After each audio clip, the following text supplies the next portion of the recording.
இவர்களது ஊர் நூற்றுக்கணக்கான மைல்களுக்கு அப்பால் இருக்கின்றது. கஷ்டப்பட்டு இவர்கள் சுமக்கின்ற கற்கள் தான் நவீன இந்தியாவை கட்டியெழுப்புகின்றன.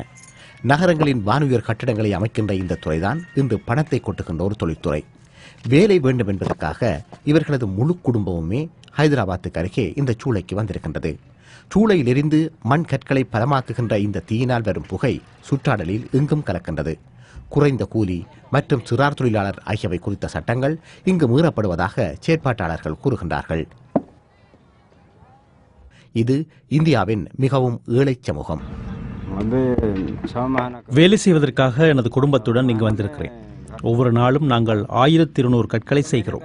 இந்தியாவின் அதீத பொருளாதார வளர்ச்சி கற்களுக்கான தேவையை அதிகரிக்க செய்திருக்கின்றது. ஆனால் தொழிற்சாலைகள், அலுவலகங்கள் மற்றும் கால் சென்டர்ஸ்களை அமைப்பதற்காக பிரிட்டிஷ் நிறுவனங்களும் இங்கு செயற்படுகின்றன. அப்படியான பிரிட்டிஷ் நிறுவனங்களில் எத்தனை இப்படியான கற்களை பயன்படுத்துகின்றன? புதிய கட்டிடங்கள் எங்கும் உயர்ந்து கொண்டிருக்கின்றன. அருகில் இருக்கின்ற சூளையிலிருந்து வந்த கற்களால் கட்டப்படுகின்ற இந்த கட்டிடம் ஒரு கடைக்கானது. ஒரு கேவலமான மனித வாழ்க்கைக்கு அவர்கள் நிர்பந்திக்கப்படுகிறார்கள். இந்த மாதிரியான மோசமான வேலை நிலைமை உலகில் எங்குமே இருக்காது என்று நினைக்கின்றேன். இந்த நிலைமைகளை முழு உலகுமே கண்டிக்க வேண்டும். பல்தேசிய நிறுவனங்களும் இந்த கற்களை வாங்குகின்றன. பின்னர் சிறிய மேட்ரி மாலிக் என்ற சிறுமியை நாங்கள் பார்த்தோம். அவருக்கு 5 வயது.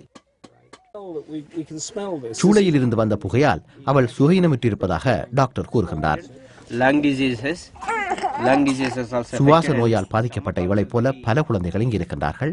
குழந்தை பராயத்துக்கான எந்த அடையாளத்தையும் அவள் கண்களில் காண முடியவில்லை. அத்துடன் இந்த பிரச்சனையை தாம் அறிந்திருப்பதாகவும் அதற்கு நடவடிக்கை எடுப்பதாகவும் அரசாங்கம் கூறுகின்றது. அவர்களை துஷ்பிரயோகம் செய்ய விளையும் சூளைகளின் உரிமையாளர் மீது நாங்கள் முன்னதாக நடவடிக்கை எடுத்திருக்கிறோம். இப்போது அப்படியான நிலைமை இல்லை. அவர்கள் பதிவேடுகளை எங்களுக்கு தருகிறார்கள். அதிகாரிகள் இங்கு விஜயம் செய்கிறார்கள். அவர்களுக்கு ஒரு நல்ல வாழ்க்கை முறையை நாங்கள் வழங்குகின்றோம். இவர்களது வாழ்க்கை நிலைமையை பல ஆண்டுகளாக செயற்பாட்டாளர்கள் பதிவு செய்து வருகின்றார்கள். கடந்த மாதம் அவர்களுக்கு வழங்கப்பட்ட ஒரு கொடூரமான தண்டனை வெளிச்சத்துக்கு வந்தது. வேலை செய்ய மறுத்த ஒருவரது கை வெட்டப்பட்டது.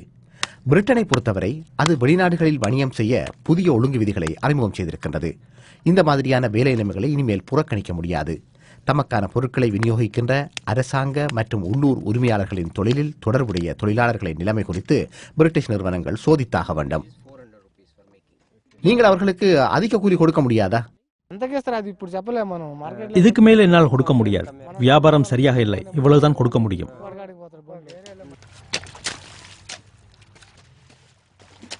இந்த மக்கள் இந்தியாவின் பொருளாதார அதிசயத்தை நிர்மாணித்துக் கொண்டிருக்கின்றார்கள்.